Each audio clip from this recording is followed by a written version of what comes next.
Avatar Meher Baba ki jai. So let's start with how to love God. Navita ji, why don't you read the With what's the on screen? Jai yes, Baba. Jai Baba. How to love God? To love God in the most practical way is to love our fellow beings. If we feel for others in the same way as we feel for our own dear ones, we love God. Number one, if instead of seeing faults in others, we look within ourselves, we are loving God. If instead of robbing others to help ourselves, we rob ourselves to help others, we are loving God. If we suffer in the sufferings of others and feel happy in the happiness of others, we are loving God. If instead of worrying over our own misfortunes, we think of ourselves more fortunate than many, many others, we are loving God. If we endure our lot with patience and contentment, accepting it as His will, we are loving God. If we understand and feel that the greatest act of devotion and worship to God is not to hurt or harm any of His beings, we are loving God. To love God as He ought to be loved, we must live for God and die for God, knowing that the goal of all life is to love God and find Him as our own self. Avatar Meher Baba ki jai. Avatar Meher Baba ki jai. Thank you so much for reading that. Jai With Baba. that, let's dive into God Speaks. So we stopped after we finished state two, and state two is on the chart here. So it's bit on the three states of 2A, 2B, and 2C. And I think all of us remember, I mean, those of us that are on the call last time, I think it was the clearest understanding that we received over the years of 2A, B, and C. We understood, and thank you, Baba, for that. It was a beautiful session. So, with the same expectation about understanding state three and also receiving newer insights, which is what we found. We found so many newer things that just popped up, which always happens in our sessions. So, looking forward and inviting Baba into the session. Let's start reading from that point on. Avatar Meher Baba ki jai. Where did I lose that point? Hold on. Baba. Yes, take three. Avatar Meher Baba ki jai. God as emanator, sustainer, and dissolver. In this state, God brings into play his three principal attributes, sifat, of emanating, sustaining, and dissolving. This three in one state corresponds to the trinity of Vedanta: Brahma, creator, Vishnu, preserver, and Mahesh, destroyer. The Sufi synonyms of which are the terms Afridgar, preserver, Parvardigar, no, sorry, Afridgar, creator, Parvardigar, preserver, and Fanakar, destroyer. The three attributes of God are expressed through the three archangels: Israfil, the angel who creates life; Michael, the angel who sustains life; and Israel, the angel who destroys life. So again, Vishnu is close to the idea of Afridgar, which is close to the idea of the archangel Israfil. Mahesh, sorry, again, my apologies. I start again. Brahma, Afridgar, and Israfil are similar concepts. Vishnu, Parvardigar, and Mikhail are similar in context and concept and our understanding. And finally, Mahesh, Fanakar, and Israel. Okay, pretty odd. Israel. Okay, okay. Let's continue. The triple attributes of state 3 of God were latent in the most original state 1 of God. These simultaneously unfolded themselves spontaneously at that instant when the original infinite whim surged in God, and when He conceived in His state too the infinite urge to know Himself as who am I. At that instant of the insurge of the infinite whim, God in His state too gained simultaneously the infinite dual aspects of being infinitely unconscious, as in his state A, and at the same time of being infinitely conscious in his state B. So, this para is repeating what we understood in the last session, where two, so the urge happens, and we understood there is hardly any difference between the two. All of the aspects of consciousness and unconsciousness and the idea of the whim itself were already latent in state 1. Then they instantly form B and C, which is unconsciousness, consciousness, and unconsciousness specifically. Right. So now that para we read just now is just a repetition of that. Let's continue. Nevertheless, the infinite original urge to know himself obviously persists still in God's state A, which is yet infinitely unconscious of himself. So, the infinite original urge to know himself obviously persists still in God's state A, which is yet infinitely unconscious of himself. So, the reference from a time or from a sequence perspective is exactly that instant, the instant of the will. Because after that instant, lot happens. So at that time, there is there is we are in God state A. Let's say. Let's continue. The infinite urge to know Himself, persisting in this infinitely unconscious state A of God, made possible the manifestation of all the qualities and aspects of God latent as the big nothing in the infinitude of the most original state one of God as the everything. I repeat this line. The infinite urge to know himself, persisting in this infinitely unconscious state A of God, made possible the manifestation of all the qualities and aspects of God, latent as the big nothing in the infinitude of the most original state one of God as the everything. So now, if you go back here, Baba says God state one already had everything in latent form, and state A only tries to manifest that as the big everything, as the big nothing, which was already latent as everything in the state one, right?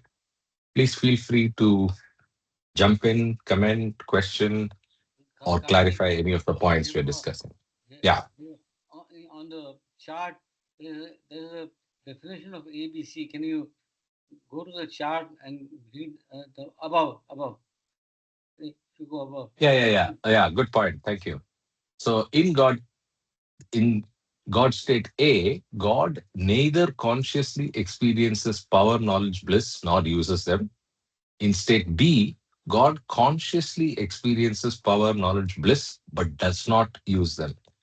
In C, which is in form, God consciously experiences power, knowledge, bliss, and uses them, which is what we understood in our last weekend's last reading of state 2, right? But yeah, we didn't read these three lines. Thanks for pointing that out. So let's come back here. We continue our reading. But all that is latent as the nothing in the everything, big everything, but all that is latent as the big nothing in the big everything could be possibly conceived as latent in the beyond state two of God only. So the latency of the everything as the nothing is already there in state two. Just stay with that idea. Let's continue. Wherefore, all that is latent in the beyond state of God is gradually unfolded, propelled by the infinite urge, and is spontaneously made to manifest as all that is of the nothing. Two important adjectives. I mean, two beautiful words. So let me underline them. Propel and spontaneously made to manifest. Two ideas spring to mind. For propelled, I am reminded of uh, anybody any idea what we understand when we see the word propelled in the context of consciousness and in the context of evolution. So the evolution as we see it in science was is best explained by Baba as pushed forward by consciousness. Consciousness drove the evolution of form. So that's exactly what is said here. Is gradually unfolded, propelled by the infinite urge.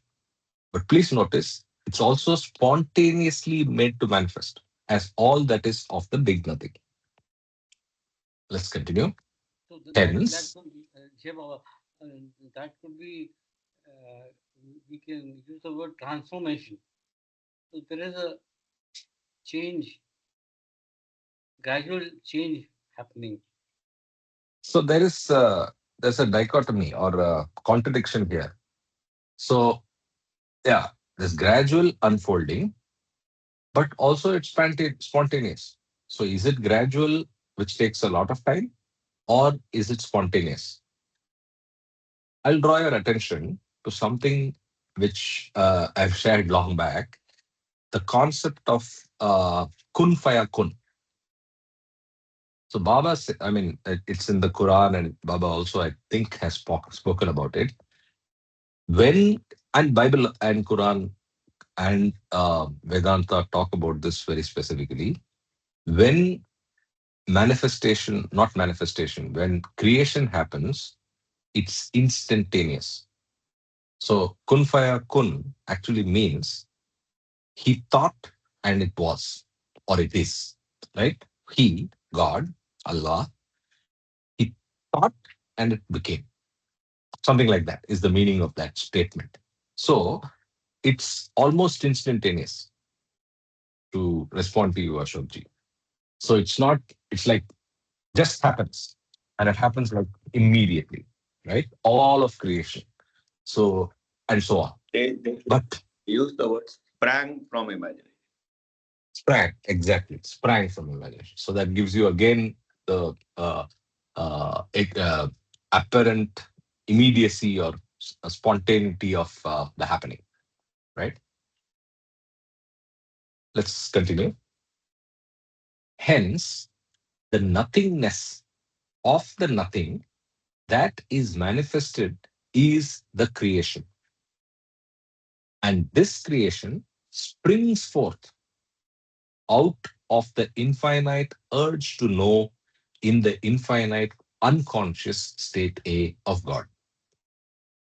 So, exactly the word Sanjay ji said, right? So, springs forth. So, the nothingness of the nothing is what is manifested in the as creation. And this creation is nothing but it's springing out of the infinite urge to know, which was in the unconscious state A of God.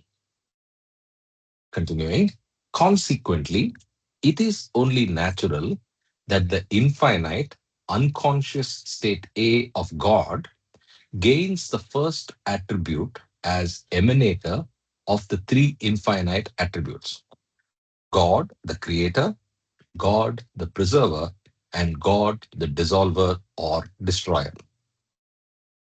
For God to have gained the attribute of emanator, he obviously becomes the creator of creation as in his state 3. It then follows most naturally that when God creates, he must spontaneously also sustain what he creates.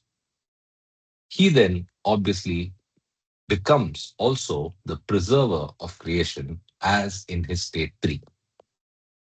And in the very act of preserving what is created, God also simultaneously establishes the inevitable dissolution or destruction of creation.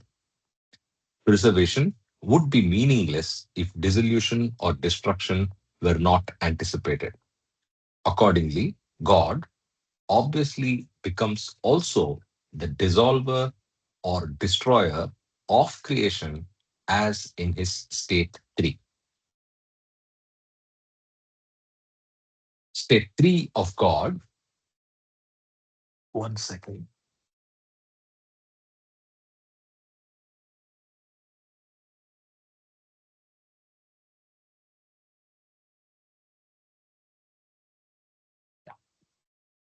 State 3 of God is that state in which God becomes the creator and simultaneously remains the sustainer or preserver, and dissolver or destroyer of his own creation.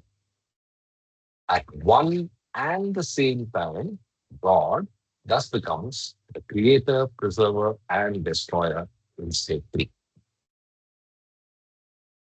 The infinite original will that surged in God and the consequent infinite urge to know himself made manifest in God the infinite triple attributes of creator, preserver, and dissolver, with all the paraphernalia of the nothingness of the latent nothing.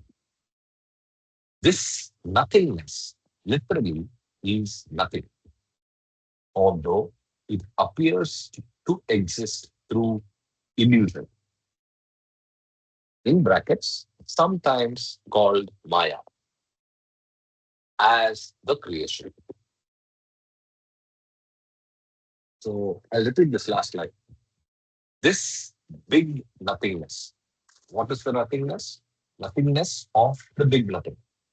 This nothingness literally is nothing, although it appears to exist through big eye illusion. What is big eye illusion? Also known as Maya.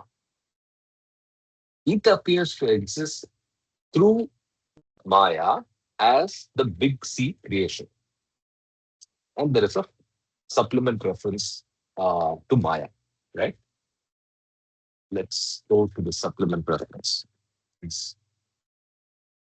Any comments before we start reading the supplement?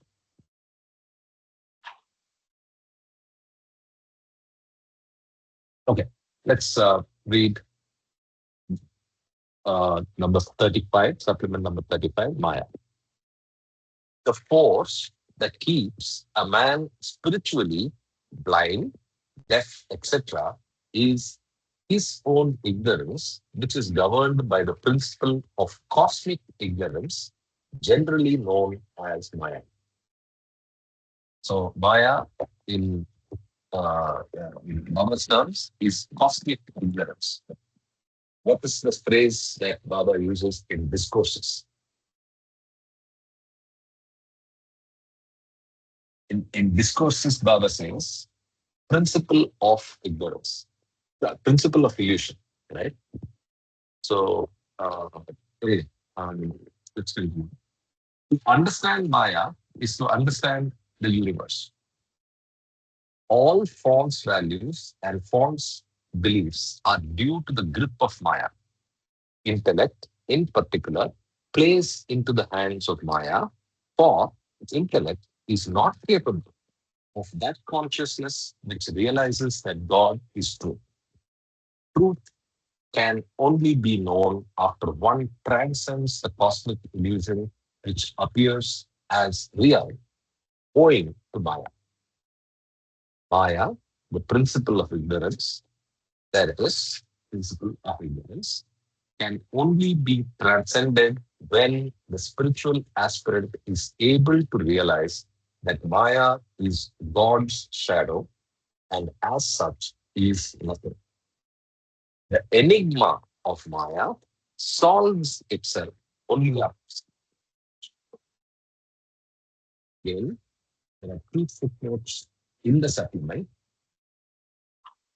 There is a suggestion to read Irene Connie Beer article on Maya as quoted in The Quest of Truth, published under Swami Satya Prakash Vasi, I think, 274, 275. By the way, we heard the preference of Irene Connie Beer, I think, even in Baldatu, right? We should try to, anybody who has read this book, The Quest of Truth, I'll try to see if there is a online copy of this and try to get these 2 pages.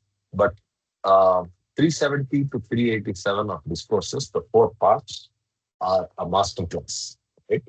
And we have been through it multiple times.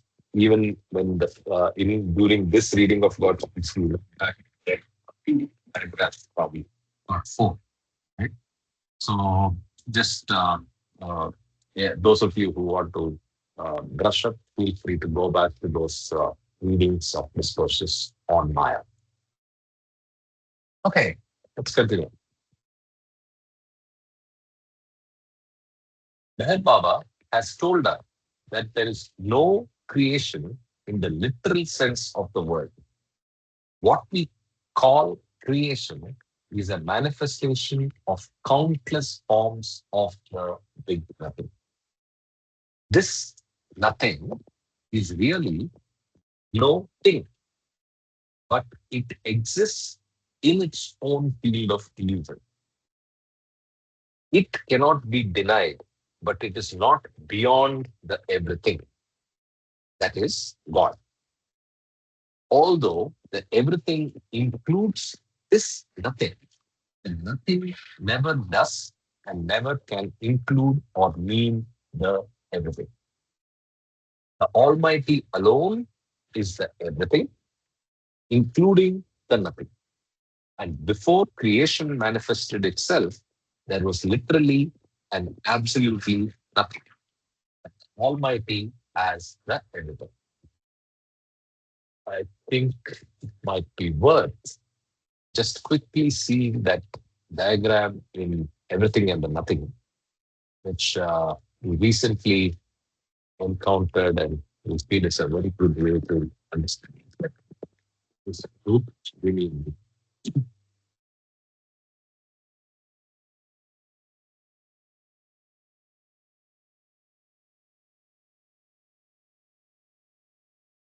Anybody remembers the part name? I think it's 31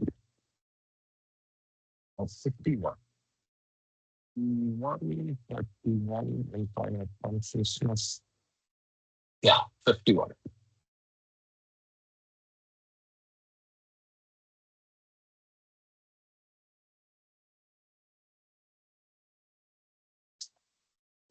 Yeah, this is the diagram. I hope we remember.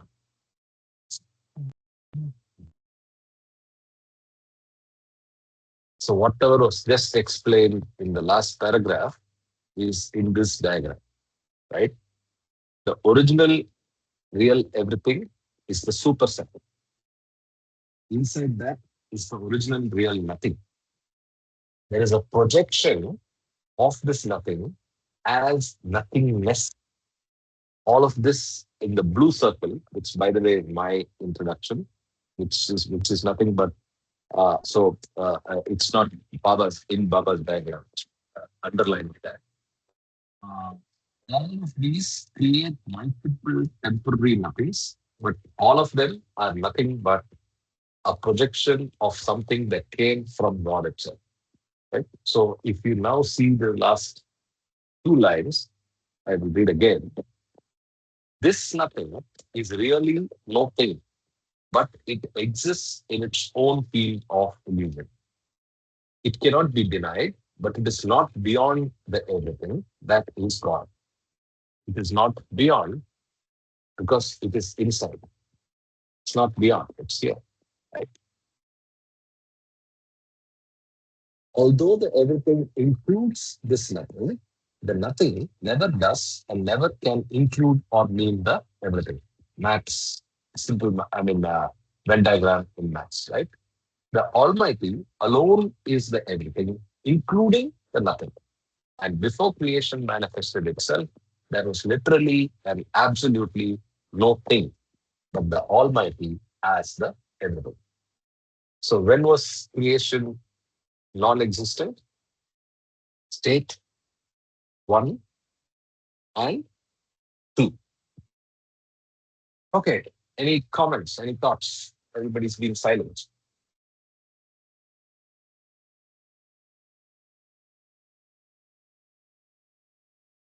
Java, Continue. Yeah.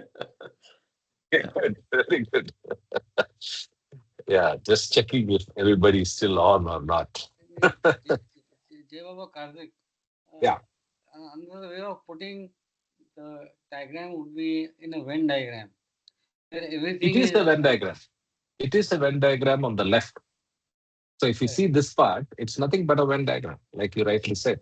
And there, the superset is everything. In the small set is real nothing.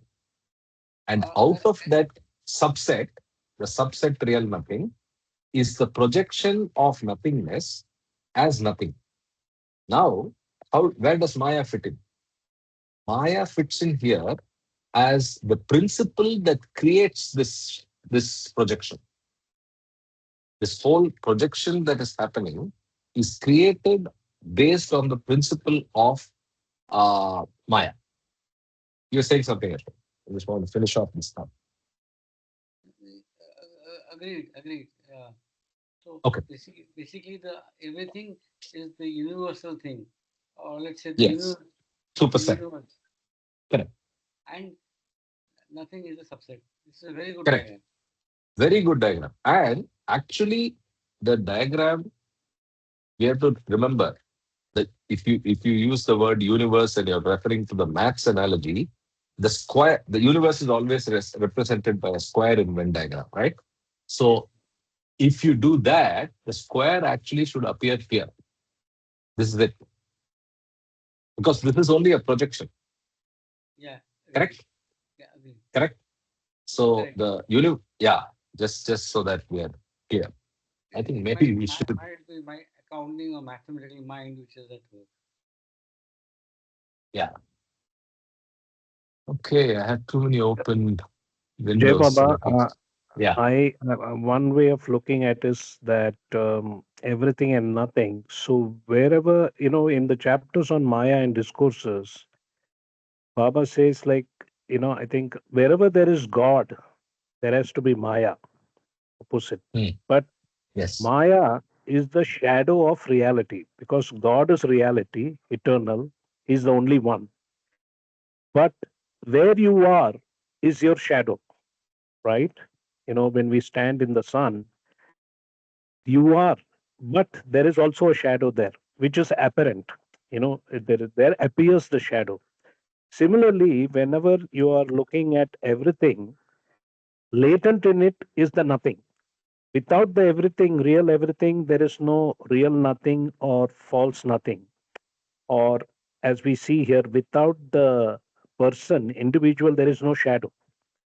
So Correct. just another way of looking at No, no, very everything and important nothing. analogy. Yes, Yeah. very important analogy. The shadow analogy. Uh, I have a question for everyone. So, what does this phrase mean? It cannot be denied. It's not real, right? So, what does this mean?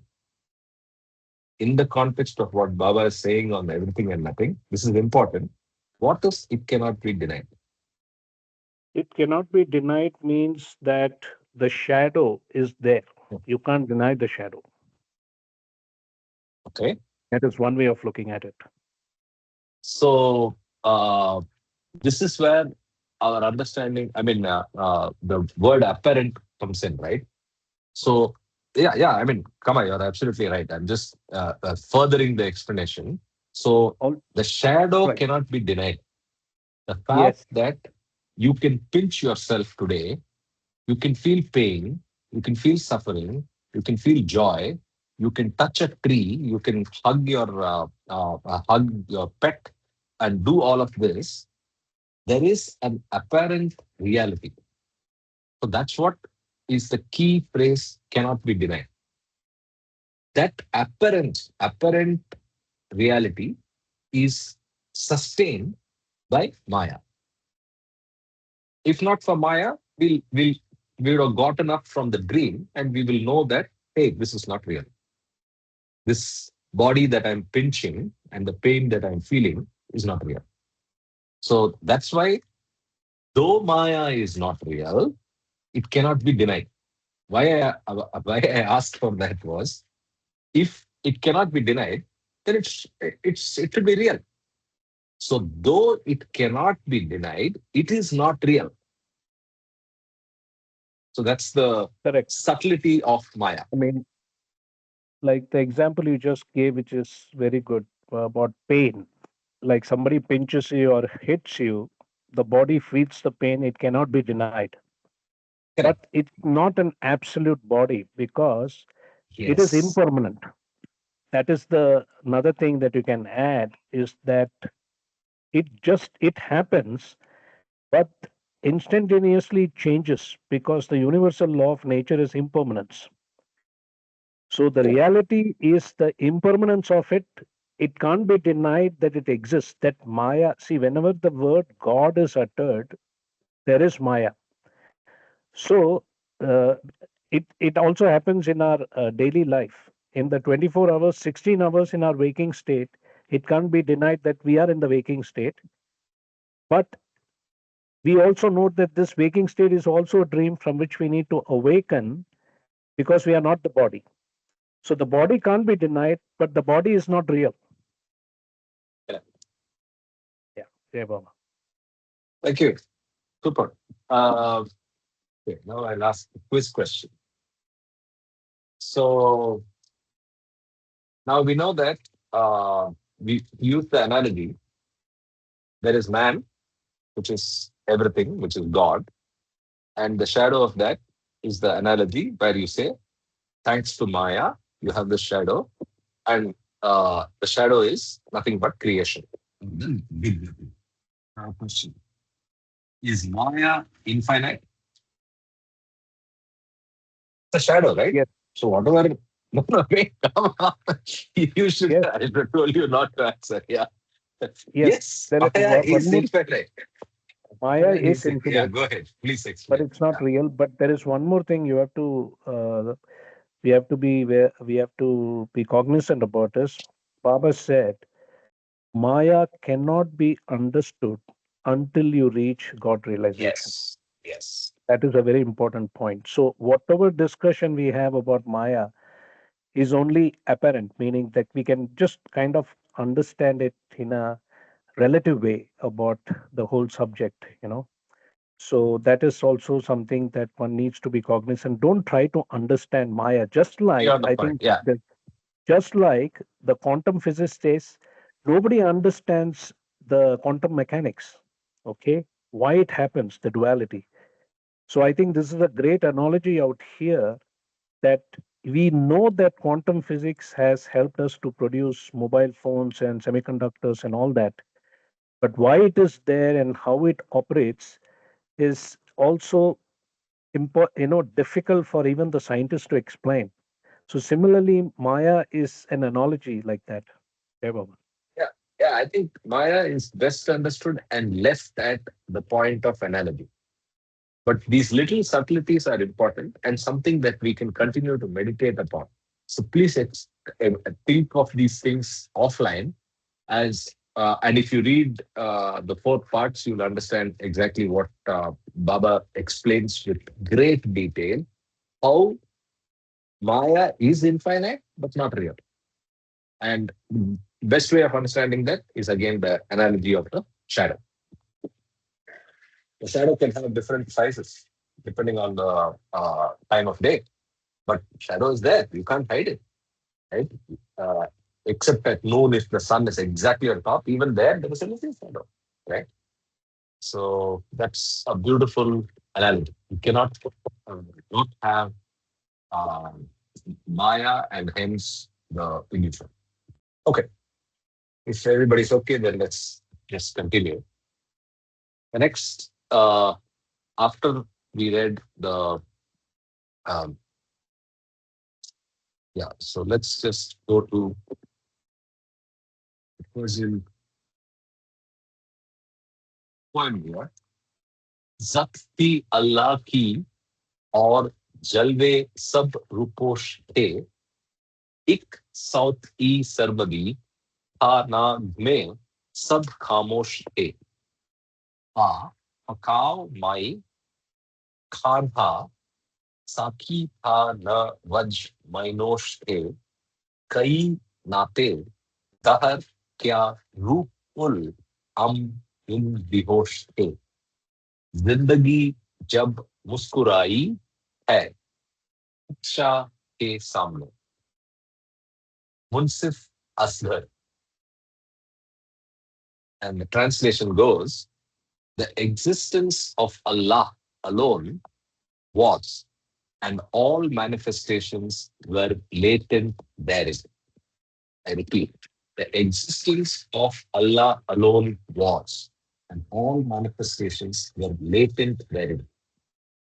One eternal sound prevailed, and all musical notes were dormant therein. Only the tavern was there, no cupbearers, and no wine drink. The gross universe was out of the question, even the angelic world was not in existence.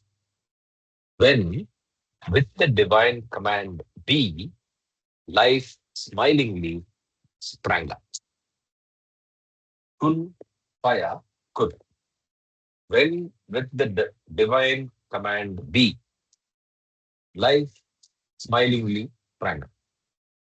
So I will also share, I'll find that Kun Faya Kun explanation and share it. There's a beautiful one I found sometime back. I remember I've shared it earlier, but I'll do it later. Yeah.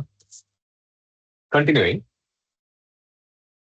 the Almighty alone existed, but he was only latently conscious and hence he did not know himself.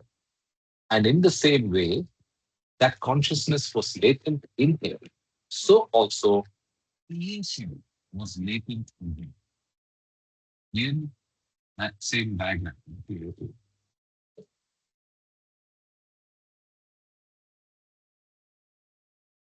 I hope I posted that page. No.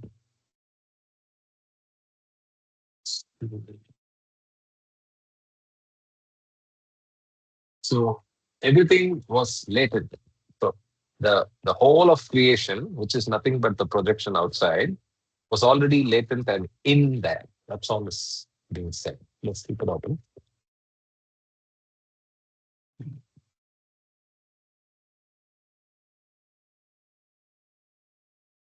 Jay Baba, Yeah. I was just doing a, I took the co-pilot to see. I asked this question. Just like quantum mechanics is not understood by physicists, can we say the concept of Maya is also similar? Compare and Mhm. contrast both. So, this is the answer I get. Yes, there is a striking parallel. Both quantum mechanics and Maya challenge our grasp of reality. Physicists struggle with the interpretation of quantum mechanics, while philosophers and mystics wrestle with the illusionary nature of Maya. Yet, they differ in scope. Quantum mechanics is a scientific theory describing particles, while Maya is a metaphysical principle describing consciousness and illusion. Comparison of quantum mechanics and Maya. So, the heading aspect definition of quantum mechanics, fundamental theory of physics governing microscopic particles with puzzling interpretations about reality. Definition of Maya, philosophical concept in Hinduism meaning illusion or cosmic magic concealing ultimate reality. The heading aspect on core mystery. Core mystery of quantum mechanics, wave particle duality, superposition, entanglement, and the measurement problem. Physicists debate what is real. The core mystery of Maya, the phenomenal world appears real but is ultimately deceptive, hiding Brahman, the absolute. The aspect interpretation challenge of quantum mechanics, competing schools, Copenhagen, many world, Bohemian mechanics, etc., no consensus on what quantum theory means. Similarly, interpretation challenge with Maya. Different schools of Vedanta interpret Maya differently. Illusion, creative power, or veil of ignorance. Nature of reality aspect. In terms of quantum physics, reality at quantum level is probabilistic, indeterminate, and observer dependent. And in terms of Maya, nature of reality is ultimately non dual, Advaita. The world of change is unreal compared to the unchanging absolute. And the method of inquiry for quantum physics, empirical experiments, mathematics, and technological applications, semiconductors, lasers, quantum computing. And the method of inquiry for Maya, spiritual practice, meditation, and philosophical reasoning to transcend illusion and realize truth. Impact on human understanding aspect. Quantum mechanics forces us to rethink causality, determinism, and locality in science. Maya forces us to rethink identity, attachment, and perception in philosophy and spirituality. Key similarities. Both question the nature of reality. Quantum mechanics shows particles can exist in multiple states until observed. Maya shows the world is a projection masking ultimate truth. Both resist complete understanding. Physicists admit no single interpretation of quantum mechanics is universally accepted. Physicists admit no single interpretation of quantum mechanics is universally accepted. Philosophers admit Maya cannot be fully grasped intellectually, only transcended experientially. I think which is what Baba said that unless you self realize. Self-realized. Both blur boundaries between observer and observed. In quantum mechanics, measurement changes reality. In Maya, perception creates illusion. So there are other key differences and all that. So I just thought that I will, you know, Yeah, yeah, uh, yeah. mention this. All right. Jai Baba. We have another analogy now. Quantum mechanics analogy. like the shadow analogy. How do you understand Maya? Do you know quantum mechanics? That's the next question you should ask. In fact, it says that integrative reflection, you could say quantum mechanics is the Maya of science, a precise Right. predictive framework that works phenomenally well, yet leaves us baffled about what reality is. Meanwhile, That's Maya negative. is the quantum mechanics of consciousness. Lovely. A framework that explains why our lived reality feels real but is ultimately deceptive. Both invite humility. Physicists and mystics alike must admit that ultimately reality resists capture by intellect alone. Okay, Baba. Yeah, Baba. Very interesting. Okay, let's continue. The difference, and I'm reading, the difference between the latent and the manifest creation may be compared to that between a seed and a tree. But whether seed or tree, latent or manifest, creation is always nothing because it is the latent big nothing that is manifested as the nothingness. All that is latent as the big nothing in the beyond state two of the infinitude of God as the everything is expressed and manifested through a most finite point in the infinitude of God. This point is called the creation point or the Om point. There is a footnote. See also Francis Brabazon, Stay with God, 65 through 66. I'm so tempted. Maybe we will read that, but we will read it after we finish the state. So let's finish this one paragraph, then we will go and read um, um, books. Through this point, creation has been precipitated. This creation point was also latent in the most original state of God in the beyond state. The process of emanating, sustaining, and dissolving, which is constantly and uniformly going on, may be illustrated by an analogy. Let us imagine that a human body is God. The human body, sleeping with eyes shut, may then be compared to the beyond state of God as state 2A. The very first moment of opening the eyes may be compared to the state of God as creator. The subsequent condition of remaining awake may be compared to the state of God as sustainer. And going back to sleep again with eyes shut may be compared to the state of God as dissolver. Thus, God is the creator, sustainer, and dissolver, all three in one and at the same time. So, this is a very, very simple way of understanding the three states, right?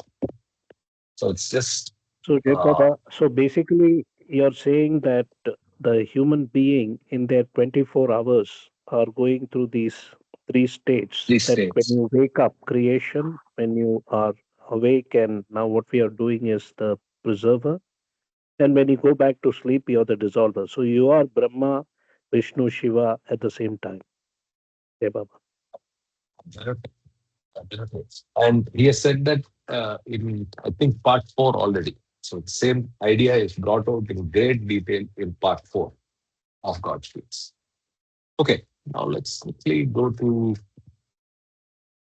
Spirit God and then we'll go to, I mean, the home point reference. Can quickly go.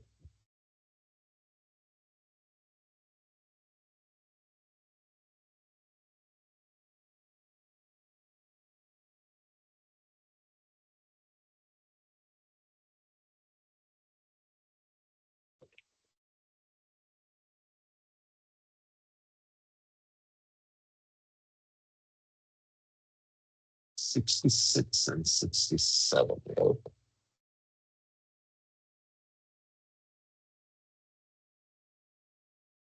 What? 65.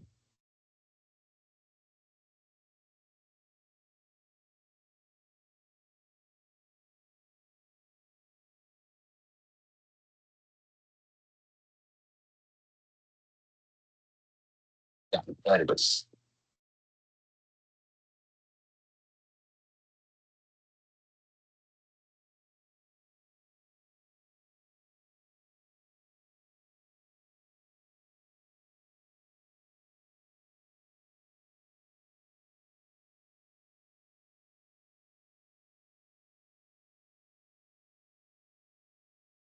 Okay, so it's a full section. So let's just read these 2 pages.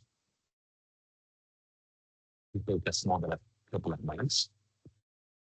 God in the beyond beyond state is likened to a soundless, shoreless ocean. The wind, in quotation marks, of God for knowledge of himself, brackets, who am I, manifested as sound. This oceanic sound is of God and is God. This oceanic sound is of God and is God and contains and is his experience of power, knowledge, and bliss.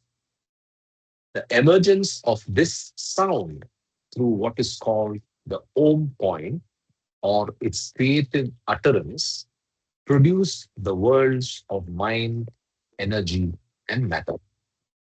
So, what is the nothingness that we perceive is nothing but the three worlds. So, through the Om point, this creative utterance, which is nothing but the big sound, the oceanic sound, produced the three worlds of GSM: mind, energy, and matter, gross, subtle, and mental.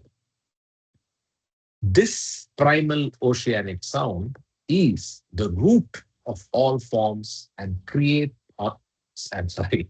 This primal oceanic sound is the root of all forms and creatures and men, and they are continuously connected with it and derive their life from it, from O, from O point. When one closes one's lips and expresses sound, a is produced.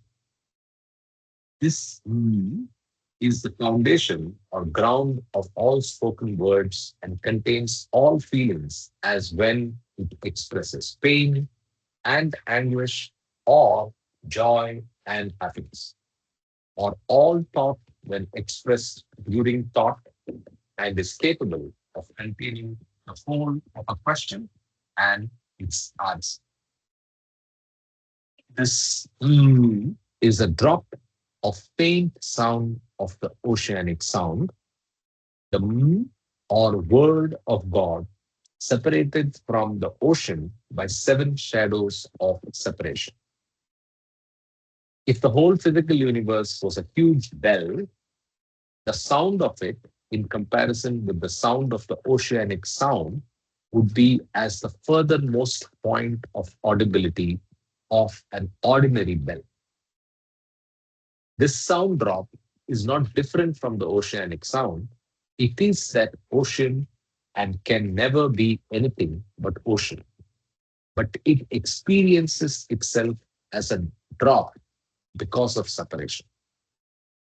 This separation is not a separation by division, but separation through impression. As words are expressions of this drop, separated from the oceanic, so our sense actions, expressions, and experiences removes from oceanic experience. Seeing and seen from oceanic sight, hearing and heard from oceanic hearing, smelling and scent, tasting and flavor, touching and touch from corresponding oceanic faculties. This original oceanic is called the Brahmanad sound or word of God, of Anhad Nad, limitless sound or word. It is continuous and is the eternal root and continuous cause of all cause and effects. It experiences all power, all knowledge, and all bliss, but the drop, although of the same substance and not in any way different from the oceanic, and although continuously connected with it, feels because of its separation through seven shadows of separation, most weak, most ignorant, most unhappy, even though at times it asserts strength, knowledge, and happiness. In this present age, when words through accumulation and accretion have become meaningless, and all my previous words in the forms of precepts are neglected and distorted, I maintain silence. When I break my silence and speak, it will be this primal oceanic which I will utter through my human mouth. And because all forms and words are from this primal sound or original word and are continuously connected with it and have their life from it, when it is uttered by me, it will reverberate in all people, creatures, and all will know that I have broken my silence and have uttered that sound or word. The effective force of this word in individuals and their reaction to it will be in accordance with the magnitude and receptivity of each individual mind. And reaction will be as instantaneous and as various as the reaction of people in a room through which a cobra suddenly and swiftly passes. And some would nervously laugh, some lose control of their bowels, and some feel great courage or reasonless hope and joy.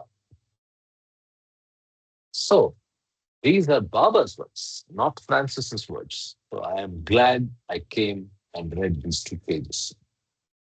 The big line is separation is not a separation by division. Nothing when the drop soul happens, it is not a part of something. It's a separation through impression. It's a separation through the principle of Maya. It's a separation which is unreal and not an actual separation. It's beautiful. Jai Beautiful. Baba, uh, Yeah. I did, this word Om, in all Hatha Yoga practices and Kriya Yoga practices is very much dominantly used, very much used. So I again did a chat here and asked this Okay. question. If the creative primal utterance or sound Om, the foundation of the three worlds, gross, subtle mental spheres of existence. So the answer was yes. In the Vedic and Upanishadic tradition, the sound Om is revered as the primal vibration that underlies and sustains the three spheres of existence: gross, physical, subtle, and causal. It is considered both the seed and the map of reality itself. Om as the foundation of the three worlds. Mandukya Upanishad. Om is described as encompassing all states of consciousness, waking, gross, dreaming, subtle, and deep sleep, causal, mental. Beyond these, Om points to Turiya, the transcendental state of pure awareness. Phonetic symbolism. A in if you look at Om as AUM, A the waking state tied to the physical gross world, U the dreaming state linked to the subtle sphere, and M the deep sleep state representing the mental sphere. Silence after Om, Turiya, the ineffable, effable, absolute, beyond the three. Shabda Brahman. Om is called Shabda Brahman, the sound form of the absolute. It is not merely a syllable, but the vibrational essence of creation itself. Cosmic function. Ancient seers perceived Om as the primordial nada, sound vibration, emerging from Brahman, the creative impulse that manifests as the universe. Symbolic integration. Gross sphere, physical sphere, Om resonates as the material universe, the world of form and matter. Subtle sphere, Om vibrates as it says thought, imagination, and subtle energies because we know thought, imagination is of the mental sphere, which is subtly wrong out here. Subtle sphere, Om vibrates as subtle energy. Causal sphere, Om embodies the seed of consciousness, the unmanifest potential from which all arises. And the beyond is Om is not limited to these three. It is the bridge to the absolute, the silence beyond sound. Hey, Babu. Thanks for that. And I think again there are some differences and problems with what you just said. But Kama, Sabha, sorry, Baba, sorry from to, yeah, sorry to interrupt. Where did you get this from, Kama? What you recently read? Just read? it's basically a Oh, chat GPT question and response. So that's Yeah, another yeah. yeah, yeah. thought that I just had. So it will be worthwhile if it is possible. Just copy it out and post it. If it is otherwise, maybe Yes. Yeah, you can yeah, do it. yeah, You can do it. I'll do yeah. that. for Yes, both yes. for both those uh, the first one about quantum mechanics as well as the one on Ohm, we can share it. Yeah, But I'll do that. please note that what karma gets in response will be different from what you get in response if you ask you in area of choice, right? And hence, be aware that nothing is final. What is final is what you personally understand as gifted to you by God, which is grace, Correct. right? Always use Please the frame of remember that. reference God speaks. Yes, Yeah, Yeah, yeah, yeah. yes. Ultimately, whatever So we are reading, everything is finally a chatter unless you go to that side. yes, yes, absolutely. You have to listen to exactly. So I'm just underlining that.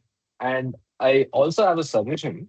Maybe if we are doing these references, it may be a good idea to make it by force only offline, in the sense that all of us are encouraged to use AI and ask questions, process that answer by yourself. And if you feel comfortable with what you read and you think it adds value to everyone, please share it with your thoughts, like Kama did. But instead of doing it inline and when we are in session, you can do it offline as a text message so that people read. This is just my submission.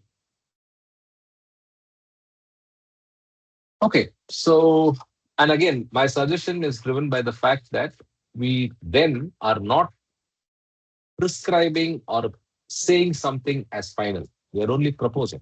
Each one propose. And it's very easy for us to drain and take a lot more time if all of us ask our individual chat agents and then come up with questions. I will come up with reading out all the full answers. Anyway, so with that, let's. How much time do we have? Do we have time to get to? Yes, we have time to get to four.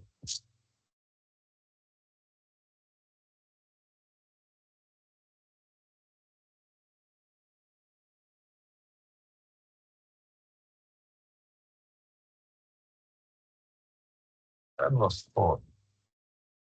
Oh, right here. So now we get to state four. God as the embodied soul. Starts with a quotation from Niaz. Did apni थी उसे ख्वाहिश आपको कर तरह बना देखा. He desired to see himself. Hence, he assumed to himself varied aspects involving names and forms. Okay. Multiple names, multiple forms. Let's continue. In order to understand how the infinitely unconscious state A of God becomes gradually transmuted into the infinitely conscious state B of God, and attains in an infinite consciousness, Meher Baba gave the following analogy. Hey, Baba, just on a humorous note, Mhm. that Nias is saying, instead of saying he desired to see himself, suppose we say he desired to amuse himself, which is Leela. how I Yeah, look at this whole game. Like, yeah, yeah. I was you know, also reminded exactly of that. it- It's just Leela. right. Hey, Baba. The big joke. Yes, life is a joke, as Baba said, only Yeah. God is serious. Yes.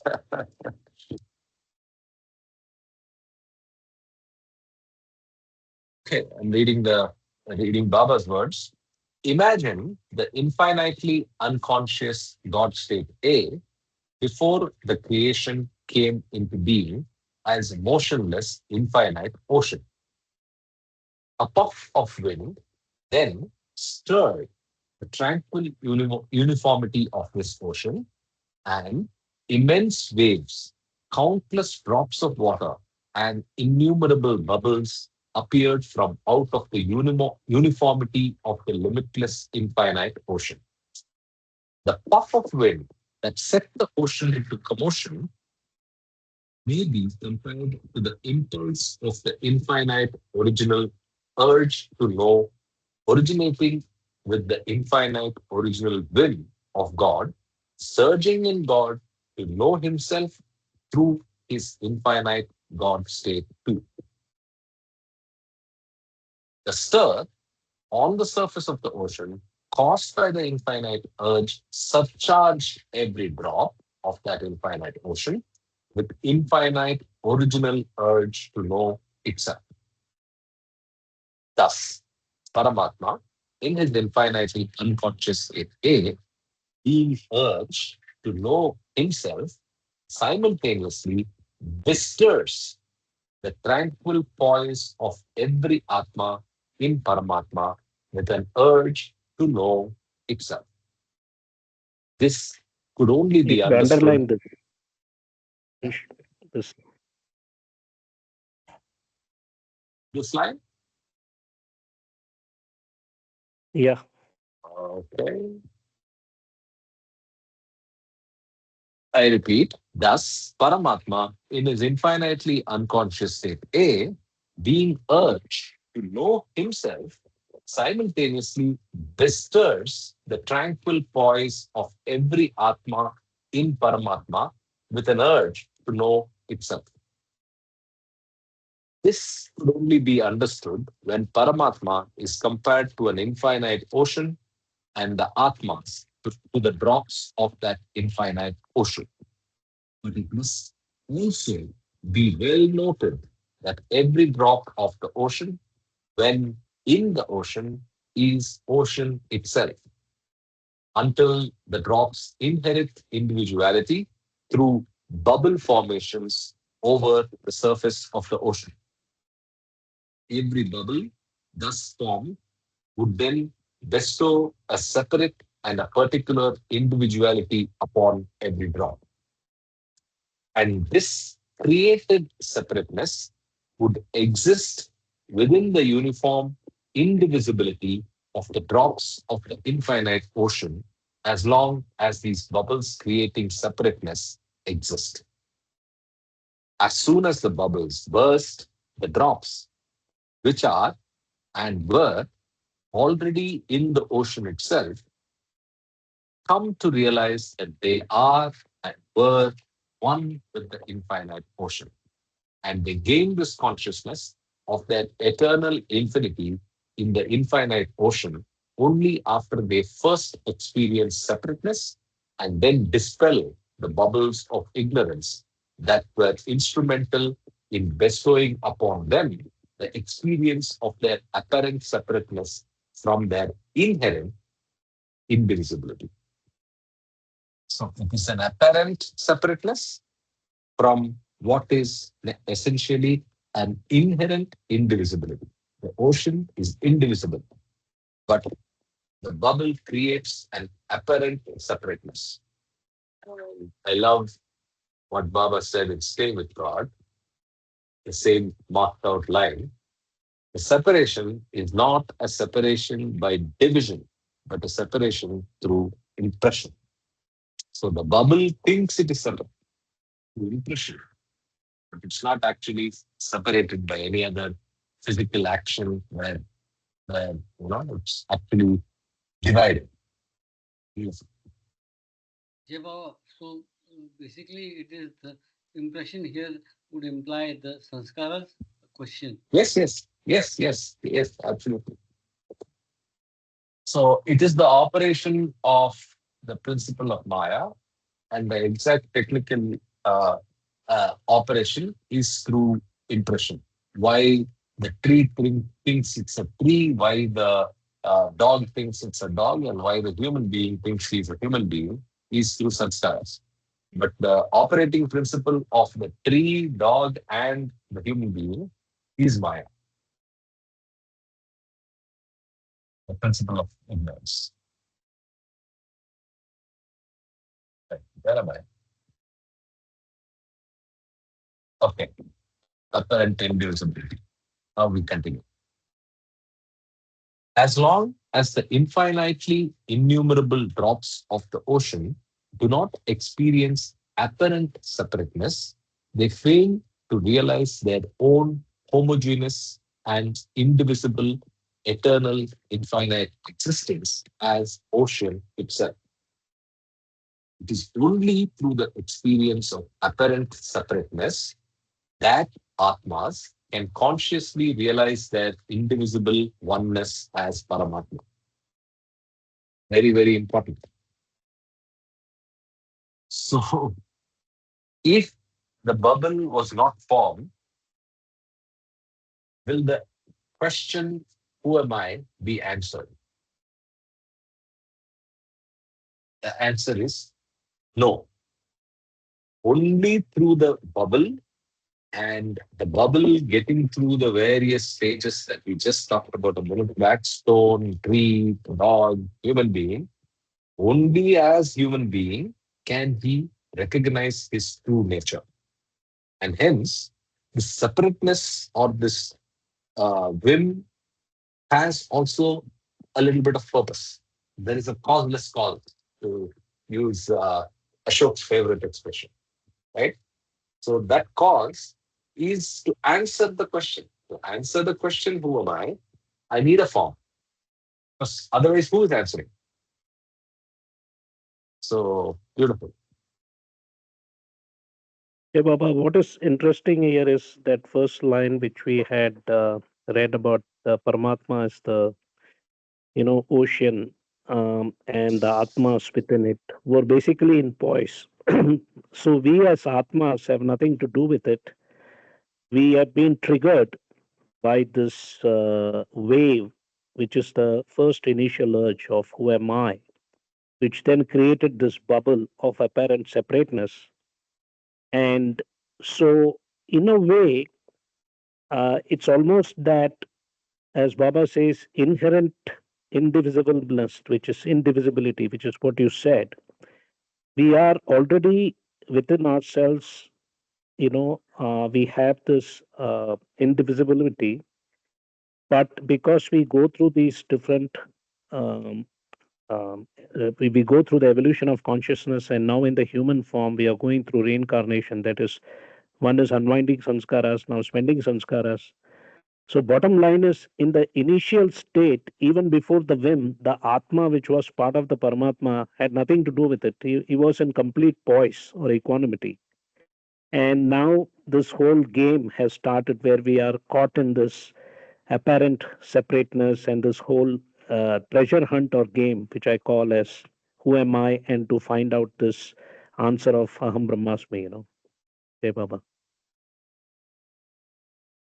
That we who were infinity to start with recognize separation and then are bestirred to go through this entire process.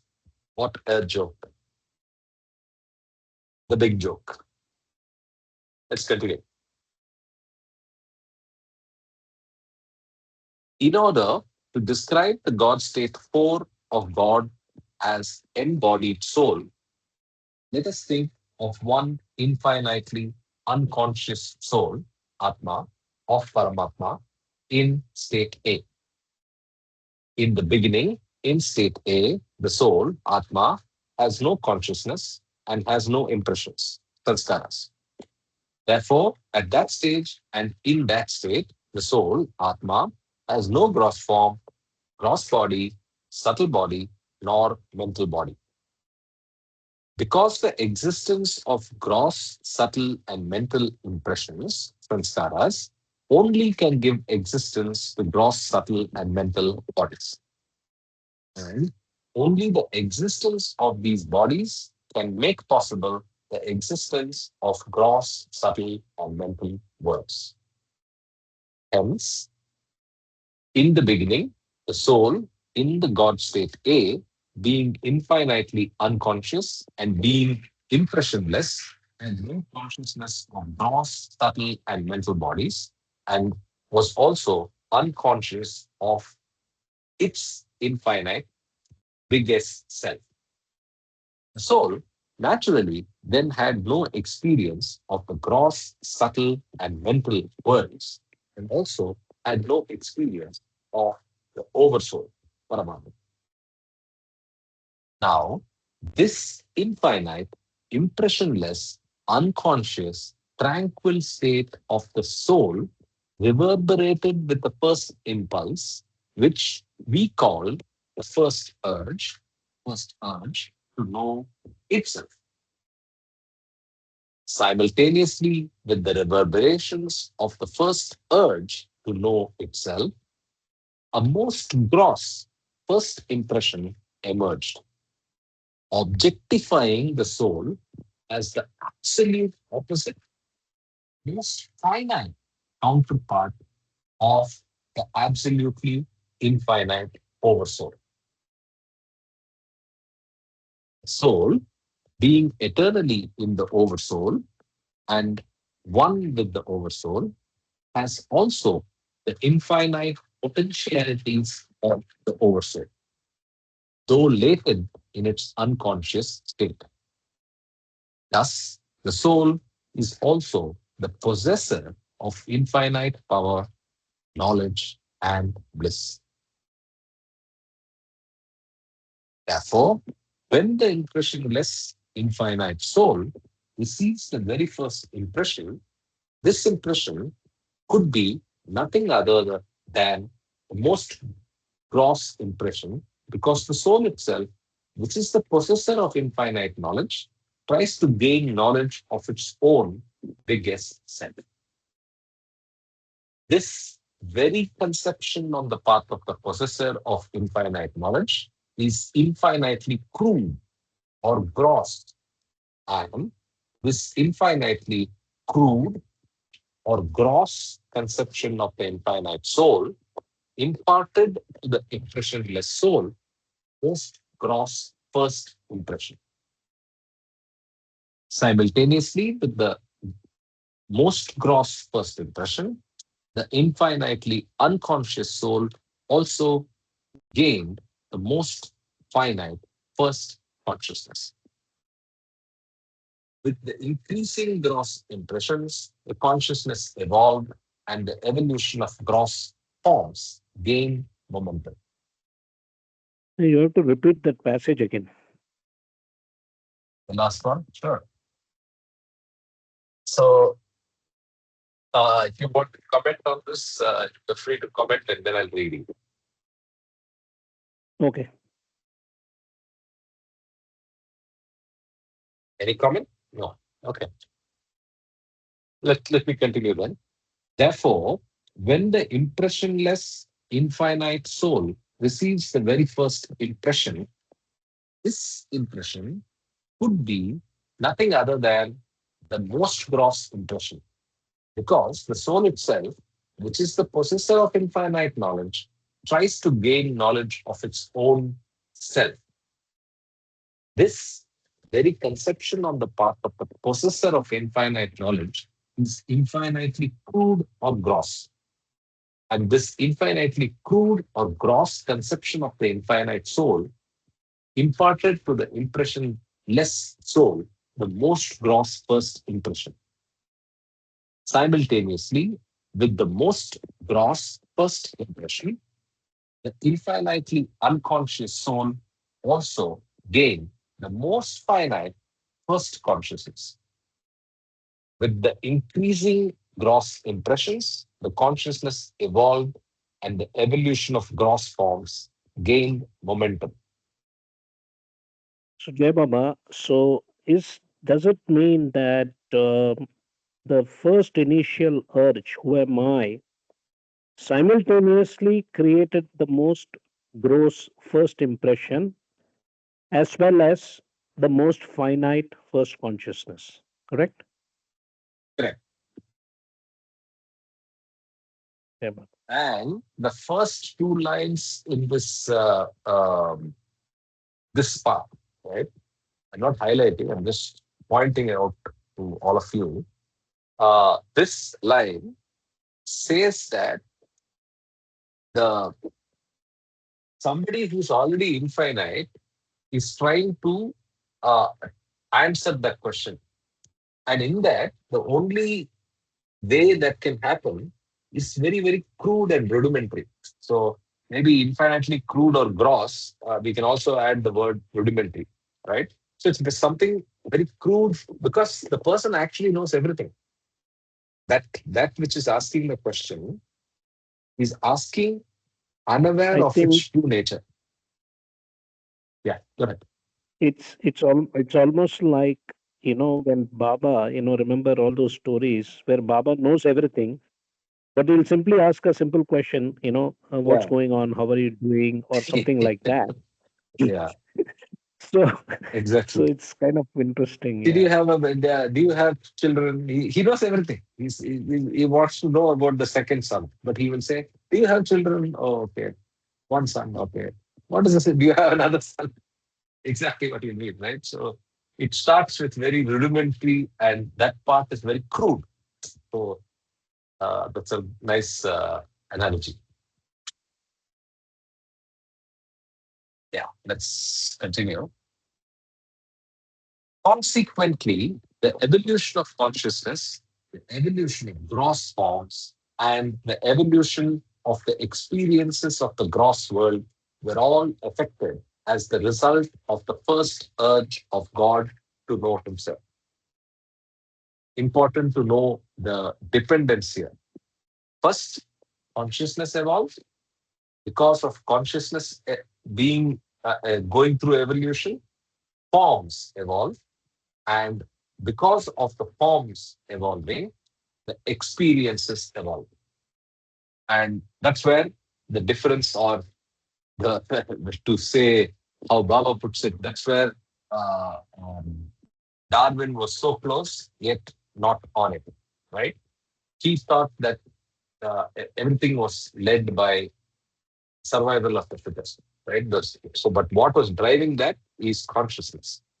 Evolution of consciousness, evolution of forms, and then evolution of experiences. Continuing.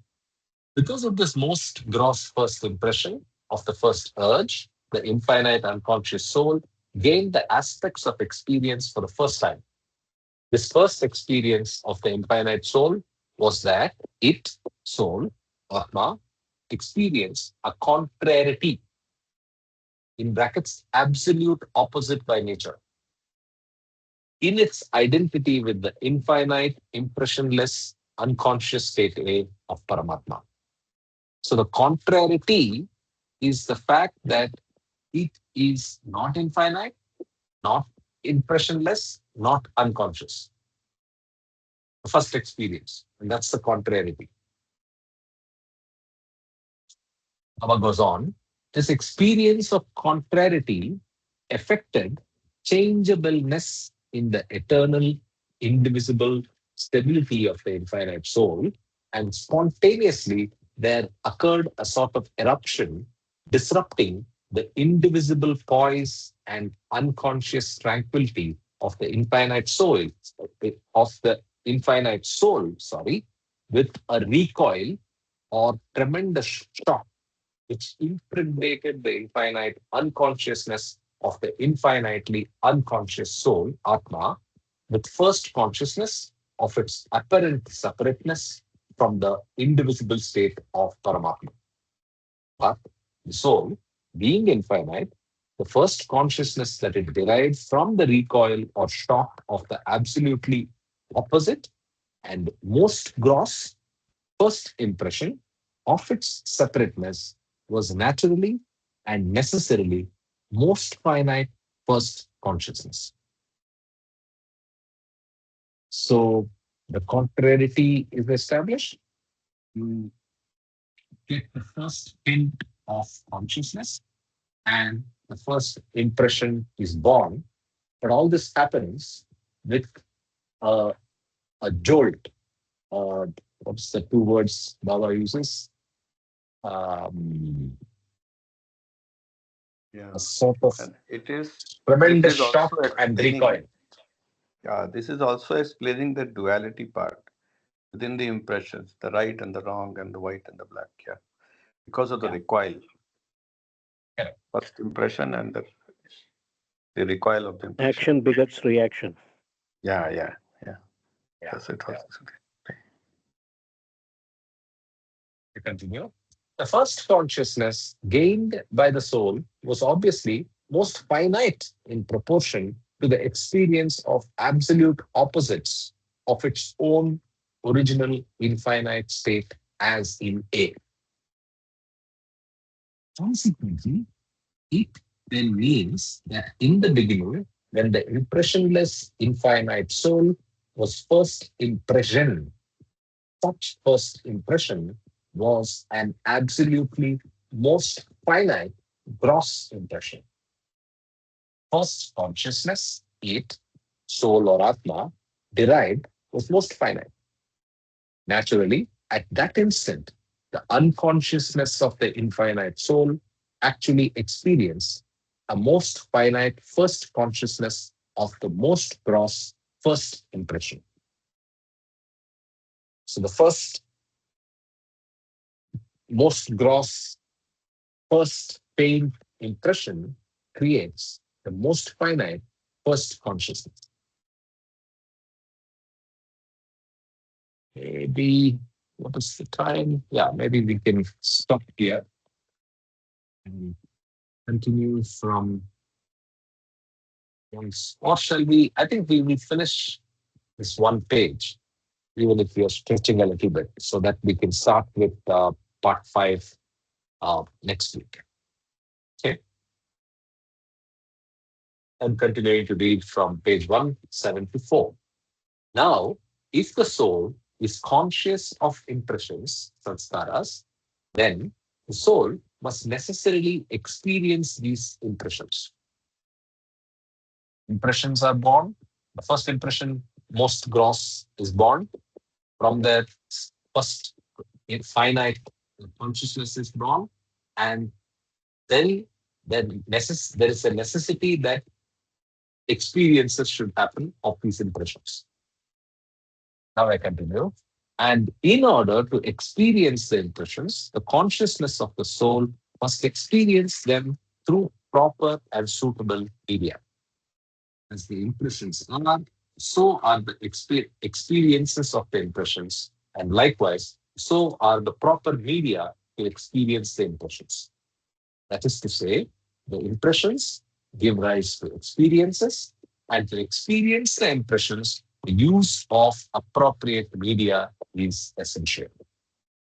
Media is nothing but forms.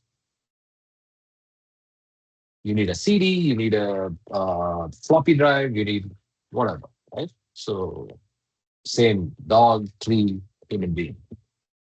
Therefore, as the infinite, eternal, and formless soul has now gotten the most finite first consciousness of the most gross first impression, most obviously and necessarily, this first consciousness of the soul must utilize the most finite and most gross first medium to experience the most gross first impression. So it has to use the first medium. I continue. This first medium, adopted by God in his state 4, God as embodied soul, is a first form which, although it is gross, yet it is so inconceivably, infinitely finite that it cannot even be considered as gross. It is so very infinitely shapeless and substanceless and matterless and formless that it cannot lead one even to imagine that it is gross. Yet, this form is the very first gross form that emerges simultaneously as if in three prongs, as the first three of the foremost seven gas-like forms. If a description of these first three gas-like forms could ever be attempted, they could only be described from the standpoint of density. The first having infinitely negligible density, then in the next stage, negligible density, and in the third stage as having the first traces of density. These first three forms have no evolution. The next three forms may come within the scope of our imaginations and may be described as semi-gaseous and semi-material forms. Evolution begins with the fourth gas-like form. And finally, there is the seventh gas-like form of the series of seven gas-like forms, which is hydrogen, and which may be said to include the electron. So, seventh form is hydrogen. Till the third pre-gaseous form, now I'm a bit confused. There are seven gas-like forms, or after the seven gas-like forms, you have hydrogen. Because hydrogen is a gas, right? You see what I mean? Anybody? These first three forms are the next three forms, gaseous and semi-material forms. Okay. Anyway, we'll park that. I will research that a little more. Let me finish the last paragraph. It should be noted well that the first six gas-like gross forms bear no resemblance to the various gases such as hydrogen, nitrogen, and so forth. They are much, much finer, not subtler, than those with which the scientists of the age are well conversant. So all I needed to do was read one more paragraph. So the six are gas-like, and the seventh was hydrogen. Okay, and the first three of the six have no evolution. Let's think of how pre-gaseous states have evolution. But when you understand that, you'll see that the second three, that is 4, 5, and 6, have evolution and finally result in the first gas form, which is hydrogen. But Baba says the first six have much finer, not subtler. What is the difference? There is a footnote. This is in no way to be connected with any form or object of the subtle world, because these forms are solely of the gross world. Correct. Okay. So these are, it's the semantic problem. So when he's saying not subtler, he's not referring to either subtle world or subtle body. He's only saying the semantic meaning of subtle. Wow, we had a great day. Two states of God, state 3 and state 4, with all the attendant cross references and the beautiful discussion that we had. Any thoughts before we wrap up for the day? Yeah. For Yeah. scientific community, this is quite interesting. What was that? We are talking of electron, proton, neutrons, or what matter we are talking of, which is Correct. which is physical but still finer than hydrogen, and there are 7 layers of that. So it's very intriguing. Six. Yeah. So 6 before hydrogen. Yes, and, yes. We can also infer that there was no electron. So Yeah. after One those one 6, state is just hydrogen, the hydrogen atom, because hydrogen correct, gas is H2. So correct, one that we know is H. And then Correct. other five we don't know. Yeah, yeah, Baba. Yeah. We're not sure Sure. at least. Yeah, we can only guess. Yeah. See, the proton, electron, neutron are broken into quarks, okay, red, blue, and green. Correct. And Correct. then there is also, you go into superstring theory, the 11-dimensional aspect and all that. So that's still, it doesn't matter. Yeah, Baba. Doesn't matter.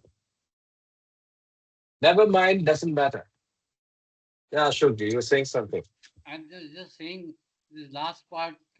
Next time can we start with this because it's very nice, intricate, but I think it needs to be processed. Sure. My We can. request is that next time we start with this. Okay. The gases, the 7 gases. Okay. Yes. We'll remember that. Baba, So, I had a So question. if you, sorry, if you see from matter to energy, then and then you are here we are talking of energy to matter. So from matter to energy, there also must be the 7 layers, and from energy to matter, we are talking of 7 years. First atom, maybe just a thought. correct. Yeah. Correct. Correct. Correct. Correct. Correct. Uh, Sunilji. Yes, Baba, sorry, I had very fundamental question. Uh, if somebody remembers, what was Baba's instruction for his disciples about God speaks? Read it once, read it twice, or read it until you understand. Read it until it sings in your veins. Okay, It should that sing in your veins. So keep really. reading, but read Oh it my at God. least once. No, the way he said it Okay, was like this: read it as many times, but read I it see. at least once. At Okay. least But once. then Yeah, he has also said, read it until it sings in your veins. I see. So Okay. I don't think it's singing in my veins till now. So we'll keep reading. I also felt because Baba said, don't use your mind too much. God speaks is all about mind, right? Yes, yes, So he also said, mind will not bring you to God, right? yes, So, yes. or did he say mind That's alone will not bring you to God? I don't know. I can't remember which one is true. So this, I just my feeling. I'm not sure. Maybe I'm lagging. There's a law of diminishing returns. First time you read versus multiple reads. I'm not sure if we are taking away as much as we did the first time. So it could be just me. Sorry, I could be a poor student. What's Yeah, the Baba. first I reactions? yeah. I think In, I think that in the material world, what you said about diminishing returns, yes, but in the spiritual sphere of existence, what I've understood is that one is Baba has said he has put spiritual atoms of energy into each and every word into God speaks and probably discourses also, or all his messages. Second thing is he said it doesn't matter whether you understand it or not, just keep reading. And one day it will happen. Even if it doesn't happen, it doesn't matter because we are still have to follow the Baba's postulates, the 7 awakenings, how to love God and so on and so forth. Because even if you understand God speaks, we still have to work in the real world, how we relate to others, how we relate to ourselves. So, what I've understood is there's only two things: self love and self knowledge. To have self love, it's good to have self knowledge. And to have self knowledge, you need to have self love. So, it kind of works both hand in hand. Jai Baba. Not I sure. would I'm like not to. sure about the interrelation, but okay, understood your point. Yeah, Yeah, me too. I didn't understand the correlation that with the was that answer. was karma creation. Yeah, Looks like. yeah. But No, no, no, no. That is. Sorry, I'll again tell you. Like for example, in the Lover and the Beloved essay, the last two lines says, "To attain union is so impossibly difficult because it is impossible to become what you already are, because the Atma has everything latent in it. Union is nothing but the knowledge of oneself as the only one." Right. So the knowledge can be given as a grace by Baba, by the perfect master, or the knowledge is also gained by reading God speaks, in a sense, and then implementing it. Okay, Baba. Okay, Karthik, your opinion. Thank you. Thanks, Kama. Thank you for sharing. Yeah. Yeah. So my opinion is I have been. It's not been a case at all of diminishing returns. Okay. You're a great So student. I am very honest. I'll be very honest. I have every Okay. time I read, I am picking up something else, something new, and thank you, Baba, for that. And I'm very curious to see what the others have to say because I believe that these things that Baba has covered in this amount of detail in God Speaks are semantically very difficult and very simplistic yet profound. And there is layers of understanding one could go through. And I keep getting ahas every time. So honestly, for me, I don't think I'll ever stop reading God Speaks. My personal opinion. Great. Yeah. Love that reaction. Yeah. How about others? Maybe Sanjay ji and Ashok ji. I think it's something like the layers of an onion. The more you peel, the more you get to the core. Okay, got it. Sanjay ji. I'll Eh, keep my comments reserved here. God speaks is. Let me you not attempt. Yeah, yeah. all right. Well, Okay, yeah. yeah. Diplomacy at play, huh? No It's not diplomacy distress. with Baba. It's honesty. I mean, I don't want to comment on God speaks. Yeah. Jai Baba. Jai Baba, Jai Baba. Long Okay, way. okay. Jai Jai Baba, Baba. Jai Baba. Yeah. I'm just thinking the reason I made that comment is I'm just thinking how should we apply ourselves? Mind or heart or action or Heart, what? heart, Heart. Yeah. heart, no doubt. Then So, then what so do I have to do with Baba, quantum physics and comparison with Maya and all that? अभी तो बहुत time है वहां तक पहुंचने में मुझे मेरे को अपने नहीं लगता है. So वो भी बिल्कुल सही है.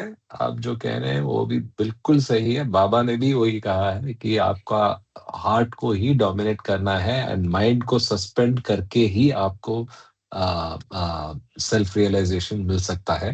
बट क्या करें, माइंड भी है, अभी आज तक तो है, क्या अभी बात है. है क्या हिंदी क्या हिंदी It वाह is the जबरदस्त. balance of mind and heart.